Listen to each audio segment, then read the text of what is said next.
राजा और 7 बेटियों की अद्भुत कहानी।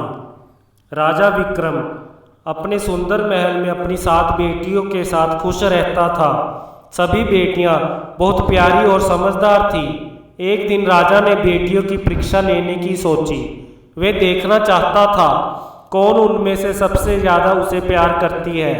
राजा ने सभी बेटियों को दरबार में बुलाया और पूछा, बताओ तुम मुझे कितना प्यार करती हो। पहली बेटी बोली, पिताजी मैं आपको शहद जितना प्यार करती हूँ। राजा मुस्कुराया। दूसरी बेटी बोली, मैं आपको गुलाब के फूल जितना प्यार करती हूँ। राजा ने सिर हिलाया। तीसरी बोली, मैं आपको सोने जितना कीमती समझती हूँ। राजा बहुत खुश हुआ। इसी तरह चौथी, पांचवी और छठी बेटी ने भी मीठी मीठी बातें कहीं। अब 7वीं और सबसे छोटी बेटी की बारी आई। वह बोली, पिताजी मैं आपको नमक जितना प्यार करती हूँ। राजा चौंक गया और नाराज हो गया। क्या कहा? नमक जितना? नमक की क्या कीमत? गुस्से में उसने बेटी को महल से निकाल दिया। छोटी राजकुमारी दुखी होकर जंगल की ओर चली गई।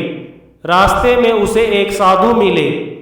साधु ने उसकी बात सुनी और उसे आशीर्वाद दिया।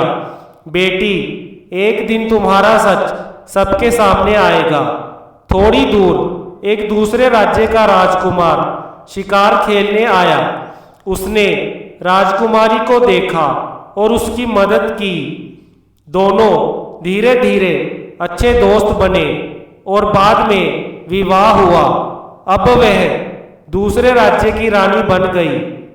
कुछ महीने बाद उसके पिता राजा विक्रम अपने राज्य से यात्रा पर निकले और भूख से थककर उसी राज्य में पहुंचे।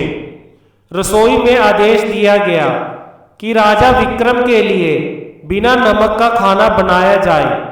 रानी ने यही कहा। राजा ने खाना खाया पर स्वादहीन था।